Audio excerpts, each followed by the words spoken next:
Muy buenas a todas y a todos y bienvenidos a esta nueva andadura. Y es que hoy estrenamos el programa Criminales, un programa que viene a tratar los casos más importantes en cuanto a periodismo de sucesos se trata en este país. Y para ello hoy nos estrenamos con un caso que a mí particularmente me ha impactado muchísimo, un caso del año 89 en el cual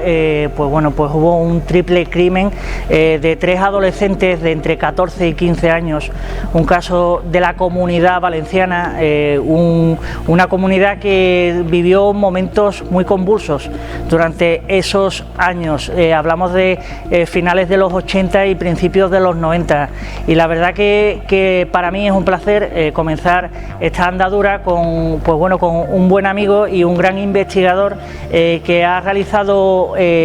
varios productos audiovisuales con respecto al caso Macastre, que es el caso que vamos a tocar en este programa de hoy de Criminales. Y para mí es un placer saludar ya al otro lado de la línea a Manu Jiménez del Rincón del Disidente. Muy buenas, Manu. Hola, Javi, buenos días. El placer es mío de estar una vez más contigo. La verdad que Manu, lo hemos comentado, después hablaremos porque ha realizado un libro muy interesante, el caso Macastre, también ha realizado un documental también muy interesante, todo para ampliar información sobre un caso que sí que es cierto, Manu, que es bastante silenciado y a mí me sorprende muchísimo sobre todo y en primer lugar por la importancia de los hechos y sobre todo porque está sin resolver, ¿no, Manu? Claro, es un caso que, como todos los crímenes, por desgracia, que sucedieron a finales de los 80, principios de los 90 en la Comunidad Valenciana, quedaron opacados, ¿no?, por el archifamoso caso Alcácer, del cual hay varias similitudes o incluso podríamos definir lazos o nexos de unión con este caso. Pero es un caso terrible, un caso donde 3 adolescentes perdieron la vida, brutalidad y un ensañamiento alucinante, se podría definir como sadismo, como encontraron el cuerpo de la última de las víctimas, y viene un poco a reafirmar o a reforzar esa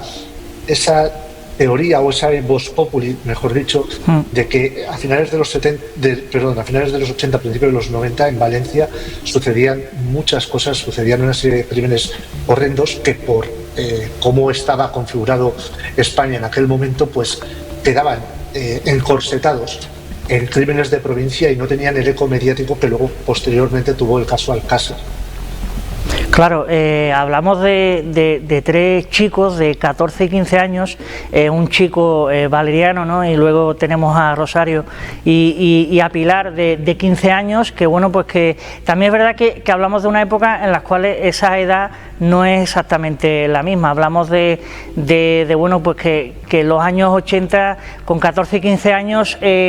será mucho más mayor que con la edad de ahora, de hoy en día, ¿no? Si no teletransportamos al 2025 ahora, que por cierto se cumplen más de 35 años de este crimen sin resolver, de este triple crimen. Y a mí me gustaría, Manu, que nos contaras un poco la historia de estos 3 chicos que en cierto modo no han sido muy visibles, y también es un hecho que a mí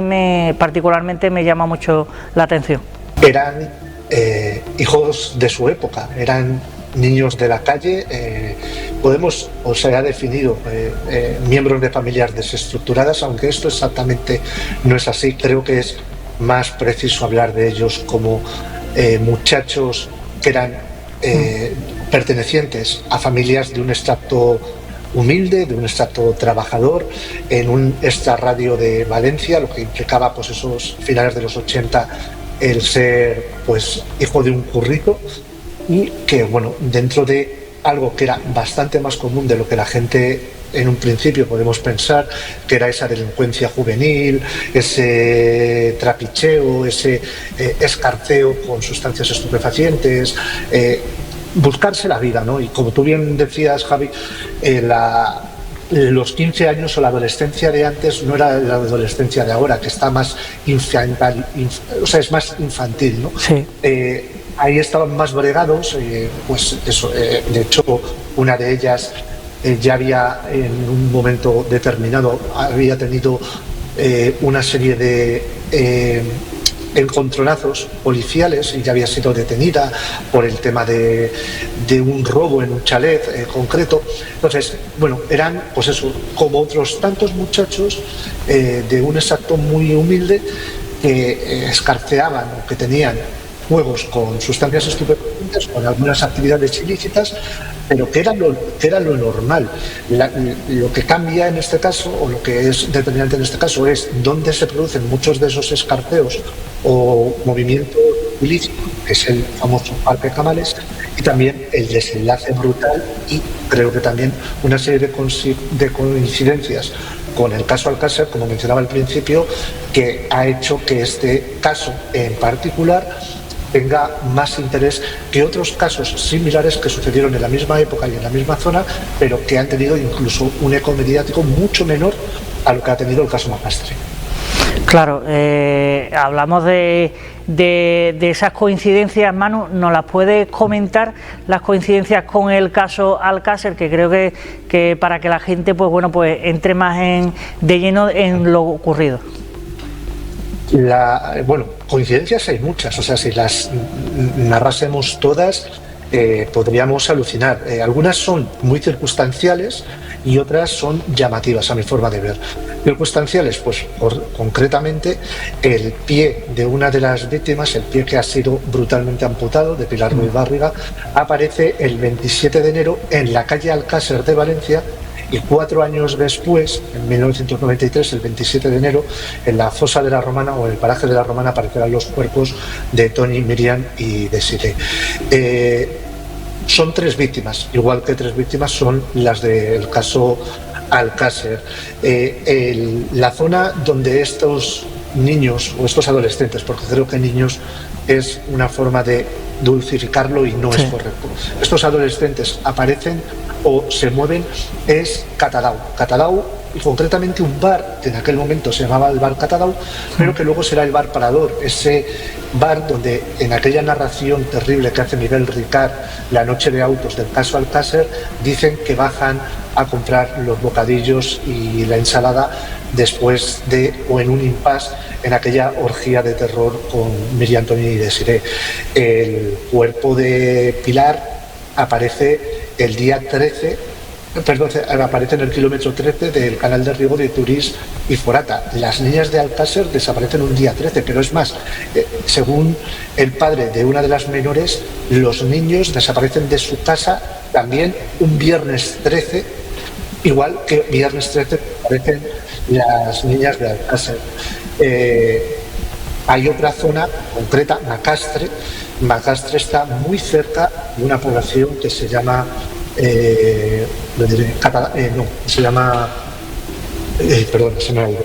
Alborache.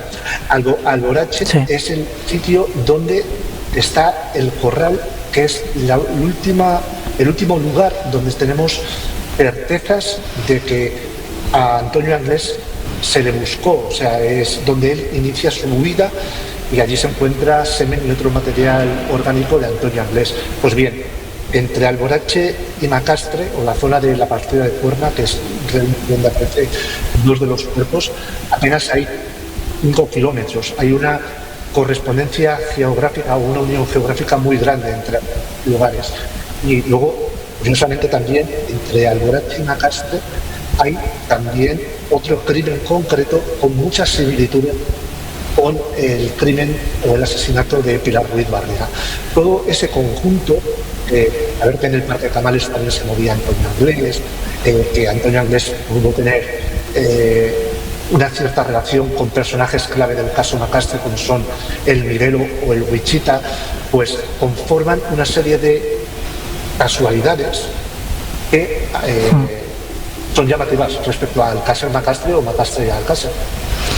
La verdad que es muy impactante todo lo que has comentado por esa similitud, y lo decía al principio, ¿no? Época convulsa en la Comunidad Valenciana, que por otro lado, y ya hablando de tu libro, Manu, donde pues bueno, pues da detalle, un libro muy ameno que se lee con mucha facilidad, un libro con muchos detalles, mucha investigación, y el libro es el caso Macastre, los crímenes sin resolver de la Comunidad Valenciana, un libro que lo pueden adquirir de Manu Jiménez, donde amplía muchísimo todo lo que estamos contando, que la verdad que es muy impactante por la crueldad con la que los supuestos asesinos, que ese es otro de los temas que vamos a tocar en el programa de hoy, porque no tenemos ningún sospechoso después de más de 35 años de lo sucedido, y la verdad que en ese sentido también llama mucho la atención, ¿no, Manu? Sí, bueno, en cuanto a los sospechosos, hubo una serie de sospechosos, algunos aparecen en las diligencias, como yo comento en el libro, incluso se comenta en el documental, hay otros que por testimonios directos sabemos que se les investigó, pero que no han aparecido a nivel público jamás como posibles autores o relacionados con el crimen de Macastre. Yo la historia del libro brevemente la resumo. A mí se me encarga la realización de un documental hace 2 años basado en otra obra, y yo normalmente cuando hago cualquier proyecto audiovisual pues intento recopilar el máximo de información. Una vez tengo en mi poder, en mi mano, el expediente judicial del caso Macastre, yo empiezo a cotejar y a comprobar si lo que en esa obra se recoge corresponde con lo que aparece en el sumario. Obviamente me voy una semana antes por circunstancias a la zona de Macastre y empiezo a entrevistar testigos, a preguntar y a visitar los lugares. Y yo veo que hay una serie de discrepancias o de faltas de información que a mi punto de vista o a mi forma de ver son lo suficientemente importantes y que creo que pueden arrojar luz a esa historia, ¿no? No es exactamente lo que siempre se ha contado sobre el caso Macastre. Lo que siempre se ha contado sobre el caso Macastre es muy, condensado, y yo creo que los pequeños detalles normalmente es donde están lo importante para determinar, ¿no? Entonces, yo tal y como voy a los sitios, como voy hablando con testigos, como voy viendo cosas, digo, joder, hay muchas cosas que creo que no están bien contadas, que creo que falta información, que creo que serían de interés para la opinión pública, y me viene la idea de, oye, sin ninguna pretensión, todo esto que yo estoy sabiendo, todo esto que yo estoy corroborando, todo esto que gracias a la inestimable ayuda de 3 personas en el ámbito judicial, policial y científico, vemos y analizamos y decimos, esto no se ha contado bien, esto no se corresponde a lo que se ha contado, esto tal, esto cual y tal. Y sin ninguna pretensión digo, pues bueno, voy a plasmarlo en un libro, y quien buenamente quiera leerlo y ver lo que yo he podido ampliar y lo que yo puedo contar sobre este caso, pues adelante. Entonces, es una ampliación o una mejora de lo que se expone en el documental, que estoy muy orgulloso del documental. Ha tenido una acogida tremendísima, está teniendo las 300.000 visitas en YouTube, convirtiéndose en el material audiovisual de YouTube del caso Macastre que más rápido consigue esas cifras. Pero he de decir y he de reconocer que la acogida del libro me ha sorprendido incluso más gratamente, porque en una época donde no se leen libros, haya tenido tan buena acogida, tan buenas críticas, y la gente haya valorado tanto lo que se cuenta en el libro, pues a uno le llena de orgullo. Pues oye, mira, por lo menos he podido aportar un poquito más para saber o intentar saber lo que le pasó a estas 3 criaturas.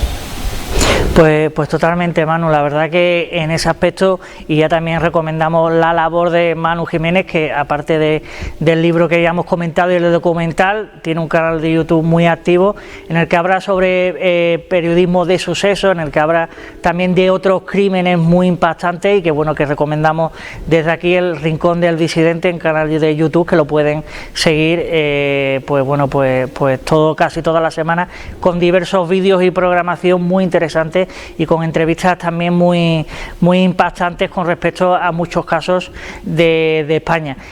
Manu, a mí me gustaría hablar también, pues yo la verdad que hay algo que no entiendo con respecto a este triple crimen, sobre todo los niños, y es la autopsia y cómo se investigaron estos asesinatos, porque en muchos aspectos, y lo cuenta tanto en el documental como en el libro, hay muchos errores, ¿no, Manu? Hay muchos errores y hay una opinión que yo creo que cualquier persona que haya tenido la oportunidad de leer el expediente judicial y el libro,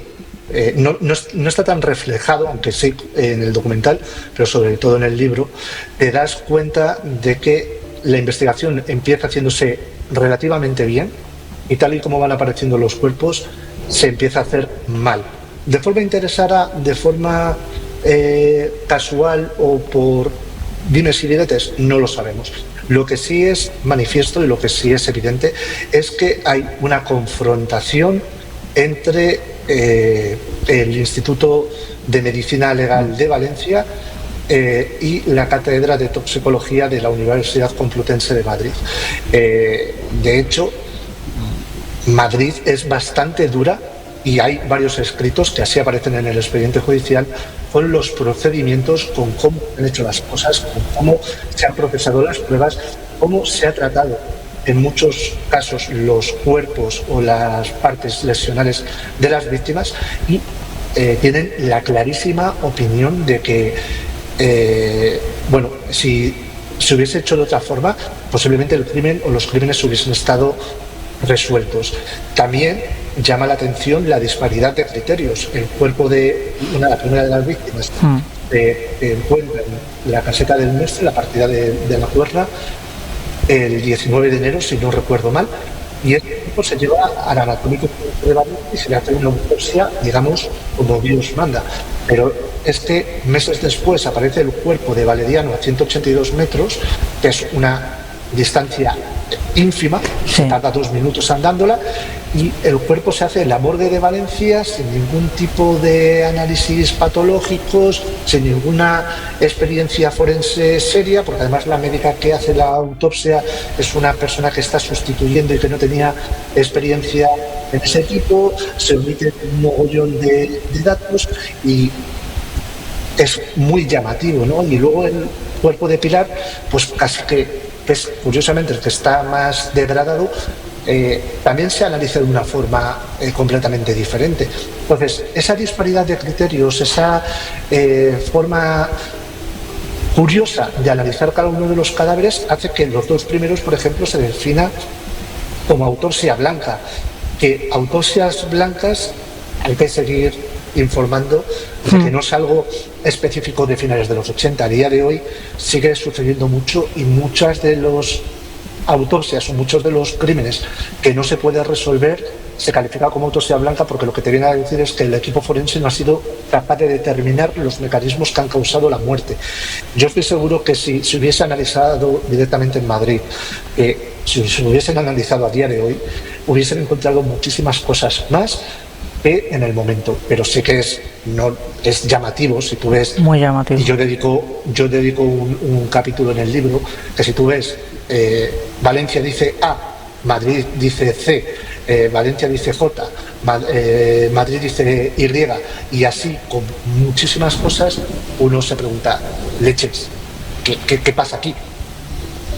Claro, yo, Manu, lo comentaba muy bien con respecto a cómo se encuentran los cuerpos, y visualmente lo explica muy bien en el documental, que yo creo que es muy interesante, cómo no se encontró antes, ¿no?, el cuerpo, por ejemplo, de Valeriano, con respecto a la caseta donde se encontró a la primera de las víctimas, porque la distancia es bastante relativa, bastante corta, y es que es casi impensable que no se encontrara casi al momento o a los días posteriores donde se estuvo peinando la zona, ¿no? Porque hablamos de que, claro, que al principio no sé, la tercera chica, que era amiga de ellos, al principio no se creía que estuvieran con ellos dos, ¿no? Porque cuando se encontró mucho, como has comentado, mucho en otro lugar, ¿no? Y en ese sentido, pues bueno, después ya hilaron, ¿no? Pero durante un tiempo también hubo un momento en el que no se hilaron y se sumaron esas 3 víctimas. Claro, de hecho, la unión con el último cuerpo, con el cuerpo de Pilar, es tan llamativa que se puede, digamos, asociar gracias a una llamada que hay al teléfono de la droga, que dicen que la última chica de Macastre, o desaparecida de los 3 niños de Macastre, está en un canal de riego, su cuerpo, y que está muerta, ¿no? Mientras tanto, a Pilar se la busca como viva, y de hecho en el propio expediente judicial aparecen varias llamadas de personas anónimas diciendo que a Pilar se la ha visto en tal sitio de Valencia, que se la ha visto en tal sitio, que ha estado en no sé dónde, y que está viva. Yo siempre hago la misma recomendación. Creo que hablar es gratis, pero lo fundamental, cuando uno quiere tener opinión válida, es ir a los sitios. Yo recomiendo a la gente que vaya a la caseta del Mestre, que vea la situación entre la caseta del Mestre y el llamado Rancho Asensi, donde aparece el cuerpo de Valeriano, que, usando la lógica y simplemente la propia vista, porque el sitio no ha cambiado excesivamente, a excepción de alguna que otra edificación, y que han asfaltado el camino que une ambas casetas, sigue estando prácticamente igual. Entonces te vas a dar cuenta de muchas cosas, de si podía estar Valeriano vigilando o no, si estaba huyendo o no, si el heredor, que la persona que encuentra el cuerpo de Valeriano, si a él le llama la atención, ¿cómo no le llama la atención a la gente de la casa? Ciertas cosas, que de hecho también hay otro paralelismo, cuando se encuentra el cuerpo de Valeriano, este cuerpo está semiocultado con una serie de ramas cortadas. Curiosamente, la misma descripción que dicen los 2 apicultores que encuentran los cuerpos de las niñas de Alcácer en la fosa La Puerta, que se percatan de que hay una serie de ramas cortadas y sobrepuestas encima de algo, y eso les despierta el interés. Pero a modo de detalle, ¿no?, llamativo, ¿cómo sería la investigación? Que, como tú decías, estando tan cerca, ni 200 metros, que son, repito, 2 minutos andando de una caseta a la otra, al cuerpo de Valeriano, la Guardia Civil no lo ve, pero es que cuando se encuentra el cuerpo de Valeriano, gracias a este recolector de espárragos de Quart de Poblet, y va a la Guardia Civil, se dejan allí, o no está, un pico y una serie de objetos que hay alrededor del cuerpo de Valeriano, que posiblemente fuesen usados para intentar enterrar ese cuerpo. Entonces, es como tan mal se hizo o sea, no estamos hablando de un reloj o unas llaves, estamos hablando de un pico. Es un objeto voluminoso y sencillo de ver, y se lo dejan allí. Eso puede implicar degradación de pruebas, puede implicar manipulación, puede aplicar la alteración, la alteración de la escena de un crimen, etcétera, etcétera, etcétera. Sí, la verdad que lo que cuenta es súper impactante en todos los sentidos, porque hablamos de 3 víctimas, ¿no?, de 14 y 15 años que sufrieron un desenlace con mucha infortunio, y sobre todo lo que llama mucho la atención es eso, ¿no?, las investigaciones, que aquí desde luego no vamos a hablar mal, ni mucho menos, porque tenemos, creo que, uno de los mejores cuerpos de policía y guardias civiles del mundo en ese sentido, que investigan muy bien, pero es verdad que cuando las cosas no se cuentan o no se hacen como deberían, también hay que contarlo, ¿no?, para seguir mejorando, ¿no? como tú bien lo has comentado. Manu, ya para ir finalizando y recopilando toda la información, hipótesis y el desenlace final que tú crees que ocurrió, teniendo en cuenta que es un caso sin resolver de más de 35 años. Hipótesis hay muchas, por desgracia, Javi, precisamente el paso del tiempo, esos casi 35 años, ayuda mucho a que se difumine, ¿no? Hipótesis a mí durante la realización del libro, por ejemplo, me llegaron dos que yo creo que no se habían escuchado nunca y las recojo en el mismo. ¿Qué pudo pasar? Bueno, pues yo viendo la cantidad de crímenes de características similares que había en esa zona, en esa época